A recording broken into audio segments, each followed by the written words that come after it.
ese famoso grito que en Estados Unidos o en otras partes del mundo no se usa. Aquí tengo entendido que México es la única parte donde hay una ceremonia tan particular que es dar el grito en las vivas a los héroes que nos dieron patria. Y para hablar sobre el tema, como es viernes, le toca la sección de nuestro historiador, Joaquín Robles Linares, al que le da ya está conectado. Joaquín, buenas noches, ¿cómo andamos? Muy bien, buenas noches, Hilario, ¿cómo están? Espero que estén ahorita ya preparándose precisamente para festejar un aniversario más del grito. Sí, con un pozolito más al rato, un pozolito sabroso, así es, ¿no? Así es. Hijo de la... Así es. A ver, pues fíjate que es una ceremonia que tiene un gran arraigo en el país y que evidentemente pues nos da una especie de unidad en torno precisamente a este hecho, como bien decías, pues muy diferente a las distintas festejos de independencia a lo largo y ancho de distintos países. Nosotros tenemos esta ceremonia donde sale el presidente y hace unas arengas. Por lo general en los países se conmemora con desfiles, otro tipo de ceremonias un poquito más, ¿qué te diré? Más serias, ¿no? Lo de nosotros es un festejo es una fiesta, generalizado. Es una fiesta. Oye, así es. Nada más para recordar esto, también tenemos una diferencia. Nosotros festejamos el inicio de la independencia. Entonces no existía la independencia. Y así los otros países celebran la consumación. Ajá. Así es, fíjate que nosotros celebramos el inicio, pero un inicio errático, porque hay que recordar que es en un pequeño pueblo de Guanajuato, con un cura de pueblo, como era Miguel Hidalgo, en una parroquia alejada, no es en el centro donde estaba la gran población, y en torno al hecho hay una cantidad enorme de versiones, porque a fin de cuentas, Hilario, no sabemos exactamente cómo fue, o ni siquiera qué fue lo que gritó, porque Ándale. hay muchas versiones. En el hecho mismo de Miguel Hidalgo, de qué es lo que dijo, no hay un testimonio que nos dé contundencia en esas palabras, pero más allá de eso, pues sí fue un hecho iniciador que prende precisamente la independencia. Y como bien decías, hay que recordar que la consumación se da hasta 1821. O sea, pasa una cantidad de tiempo importante. Y además, otra situación también que vale la pena recalcar, los iniciadores de este movimiento, por ejemplo, Hidalgo muere en 1811, o sea, al año siguiente. Al año. Morelos muere en el 15, todavía se combate, pero hasta 1821, aquellos, junto con los que inician, o los que habían mantenido la llama independentista, junto con aquellos criollos que lo combatían, como Agustín de Iturbide, hacen un pacto político. Desde el punto de vista historiográfico, la independencia de México no se ve como un hecho de armas, se ve como un gran acuerdo político. Un frente como ahora, un frente como ahora. Así es. Y bueno, volviendo a la ceremonia, fíjate que esto queda muy marcado en la cultura popular. En 1812 ya López Rayón sí la recrea, y entonces va quedando y distintos gobiernos lo van haciendo de distintas formas. Pasaba a veces el tiempo, no se conmemoraba, pero después ya se hace una especie de tradición a partir del medio siglo del siglo XIX. Pero hay detalles interesantes. Por ejemplo, el primero que asiste a Dolores Hidalgo a festejar esta ceremonia y a dar el grito es Maximiliano de Habsburgo. Un extranjero. En 1864. Maximiliano decide asistir al pueblo originario de la independencia para dar también un mensaje político de unidad y de respeto a aquellos héroes que habían iniciado la independencia, y da un mensaje, pero hay un detalle curioso, Hilario. Fíjate que el mensaje cayó muy mal a los conservadores que lo acompañaban, Claro. porque con este tino político que caracterizaba a Maximiliano, que era bastante errado, Sí, hace un mensaje liberal, y entonces los que lo acompañaban se sintieron descobijados políticamente y algunos hasta ofendidos, y entonces se retiran después de la ceremonia precisamente porque no estaban de acuerdo con el mensaje que había dado Maximiliano. sí, pues Pero es bueno, que se olvida que Maximiliano era masón. Era masón, de logia masónica. Era liberal. Y además él comulgaba con las ideas liberales y se encuentra aquí en medio de una disputa política donde él no entendía muy bien los códigos y además creía que iba a imponer su ideología a un grupo de conservadores que había ido por él precisamente para imponerlo. Una situación prácticamente de locos.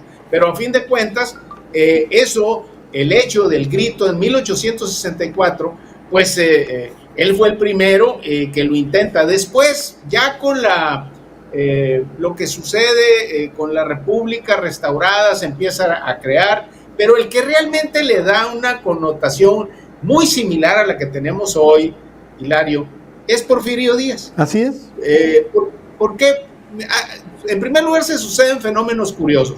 Uno, coincidía el 15 con su cumpleaños. Él nace el 15 de septiembre de 1830. Hay una cuestión ahí que se discute todavía, que era por su cumpleaños, que no, que sí. La realidad es que, independientemente de que era su cumpleaños, él sí hacía un festejo previo. Invitaba a personalidades, pero no, fíjate que el festejo, por ejemplo, en esa época, no se hacía en el Zócalo, me refiero al festejo popular, se hacía en la Alameda, no en el Zócalo. Sí había un toque de campanas, porque él en 1896 manda a traer la campana de Dolores para instalarla en Palacio Nacional, y es el que hace esto y el que la toca, y entonces pues se hace toda una conmemoración. Hay que recordar que en 1910 le toca presidir a Porfirio Díaz, ya un Porfirio Díaz ya anciano, ya en el punto más alto de su poder, pero a punto también del declive, las fiestas del centenario. Así es. Que curiosamente, Hilario, fueron el inicio de su derrumbe. Después de inaugurar la columna de la Independencia, de grandes obras, de hacer un festejo impresionante, por ahí quedan todavía los menús, los invitados a Palacio Nacional, vino comitivas de todo el mundo a festejar esos 100 años de independencia. Poco tiempo después, tan solo 2 meses, comenzaría el derrumbe y el declive de este personaje. Es algo paradójico. Hay una anécdota curiosa que vale la pena rememorar, que narra en una carta mientras estaba preso Madero en San Luis Potosí, donde le platican que en este festejo de independencia, al querer Porfirio Díaz tocar la campana, un maderista encubierto que andaba ahí había envuelto en trapos el badajo. Lo sonó. Y entonces no se oye nada. No se oye. Entonces Porfirio, desesperado, jalaba y no se oía. Se dan cuenta los ayudantes, de inmediato acuden a la campana, quitan los trapos y ya después logra hacer sonar la campana. Quizá es curioso, a lo mejor fue algo premonitorio, ¿no? Esa situación.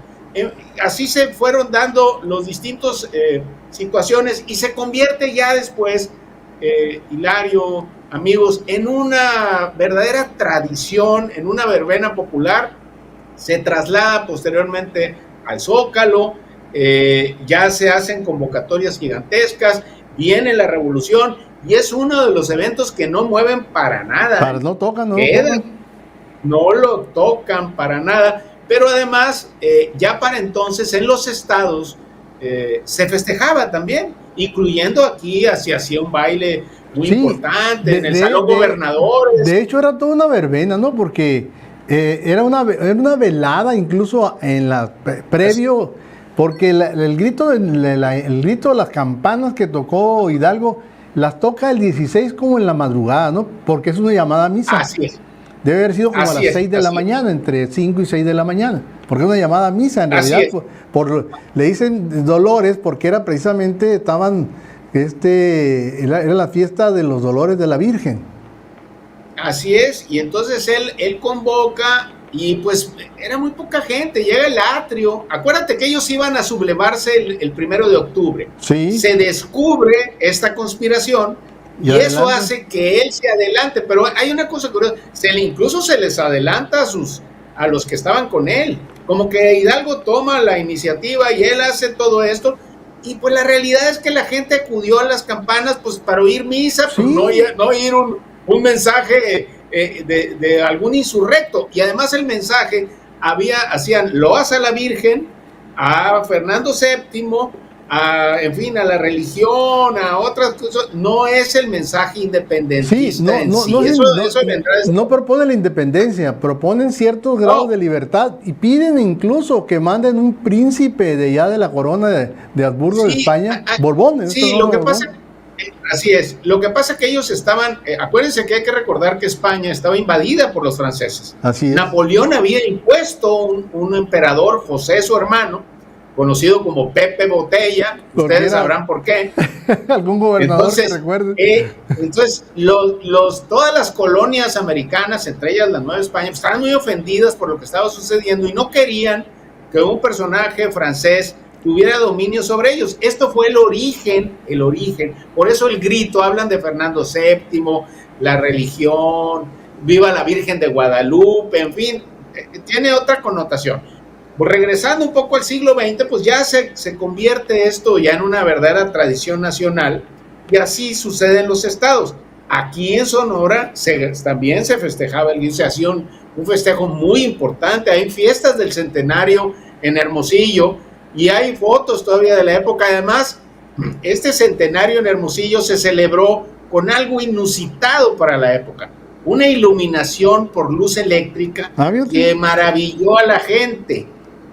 La luz eléctrica en Hermosillo la daba el Molino La Fama, lo que hoy es el Molino La Fama, que antes se llamaba el Hermosillense. Ahí había una gran planta eléctrica y de ahí se hizo la instalación y entonces se iluminó la Plaza Zaragoza. Entonces imagínense ustedes en septiembre de 1910 a un hermosillense ver de pronto iluminada la Plaza Zaragoza, el Palacio, en fin. Fue un gran acontecimiento. De hecho, fue cuando se inaugura la escuela Leona Vicario, ¿no? Que tiene la Leona Vicario.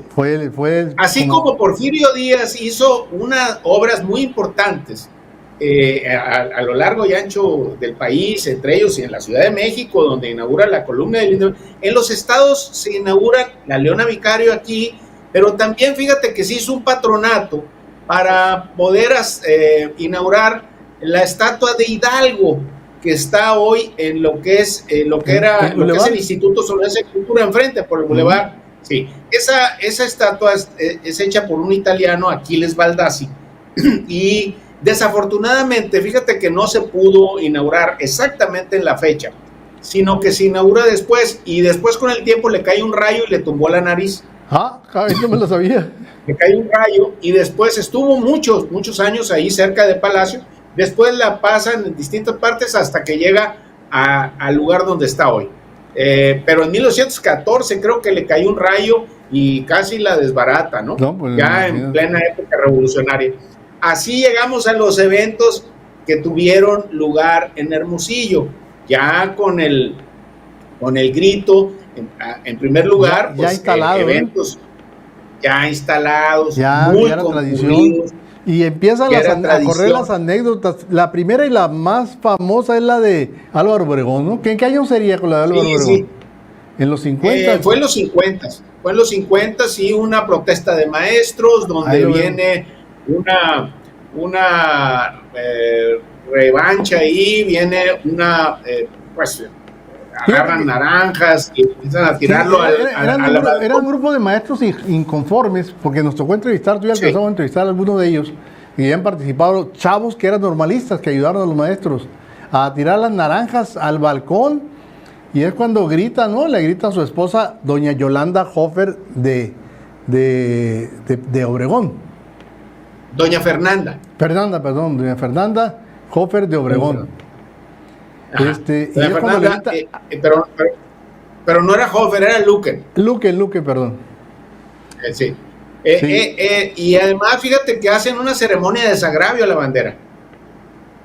Porque la bandera resultó también impactada por algunos proyectiles ahí que lanzan los inconformes, y se hace toda una ceremonia para poder continuar con el evento. Pero también hay otros, así es, ¿no? En esa época, pues tú sabes que la represión y además no era lo de hoy, ¿no? Después vendrán otros hechos. Hay que recordar también que llega a darle grito con las costillas quebradas porque no quiso guardar reposo, porque le tocaba, en caso de que no fuera él, por ley, por estatuto, le tocaba dar el grito al alcalde. Y Eduardo dijo, era cuando estaba peleado con Ernesto El Borrego Gándara, y dijo, ni nada, yo voy a dar el grito. Y parece ser que incluso lo veías a él caminando con cierta dificultad, como que le pusieron un corset especial. Así es, sí, para que no le lastimara la costilla, ¿no? 4 costillas quebradas, se cayó un caballo. Se cayó de un caballo y eso provocó que lo viera uno así rígido al momento de la ceremonia. Pero no dejó que el grito lo diera el Borrego Gándara, no quiso. No. Fíjate que no de grito lo diera Ernesto, pero tampoco dejó que nadie lo abrazara, porque el dolor que iba a provocar, ¿no? Y así, y también el licenciado Beltrones tuvo se fracturó el asta bandera, ¿no? Y le pegó en la cabeza. Así es. Y era cuando se saludó al mando, como le llaman, el soldado inclinó el asta enfrente del gobernador y se quiebra y le cae en la cabeza y le parte la cabeza. Le hizo una herida, ¿no? Una herida, y le dio un pañuelo, ahí sí, discretamente se lo. Y luego a López Nogales lo dejaron ciego porque aparecieron las lamparitas láser y todo el mundo compraba y le estaba apuntando a la cara de López Nogales, no había qué hacer con la bandera porque todo le pegaban en los ojos. Sí, lo que pasa es que esas incluso creo que hasta las prohibieron con el tiempo porque lastimaban la retina, ¿no? No, pero además, oye, te volvía loco. Sí. Y el último era la megamentada de madre que le habían amenazado a Guillermo Padres, que incluso, pues, pusieron una especie de gallinero, ¿te acuerdas? Pusieron gente, empleados de gobierno, para que ocuparan la parte de adelante, para que no se oyera la famosa megamentada, que al final no hubo tal, pero andaba muy asustado. Tan es así, que recordarás, que en la televisión pasaron el grito del año anterior. El anterior. Y todos se dio cuenta y dijo, ¿y qué les pasó? Y era porque tenía miedo de que se oyera la mentada de madre de todo el Plaza Zaragoza, porque era cuando los malqueridos, pues los malnacidos. Sí, los malnacidos. Oye... Y de otra cosa también importante de ese grito, yo recuerdo que yo creo que es el más complicado para poder acceder. Había varias aduanas, estaba lleno de cercos metálicos, muy complicado. Prácticamente necesitabas un gafete para poder entrar. Así es, ¿no? Y así le fue. Así es. Otra cosa que vale la pena. Lo último. Sí. Lo último. De esta administración creo que es la primera vez que no se usan fuegos artificiales. Así es. No hay torito, no hay nada, hay drones. Yo desafortunadamente pues, soy viejo hermosillense, me gustan los fuegos artificiales y me gusta todo ese tipo de cosas. Ojalá y pudieran llegar a una situación, yo entiendo lo de los animales y otras personas que sufren con eso, pero creo que es también parte de la tradición los fuegos artificiales. Javín, y es todo, muchas gracias, nos vemos al rato para el grito. ¿Cómo no? Ahí nos vemos. Gracias, Joaquín Robles Linares, el historiador.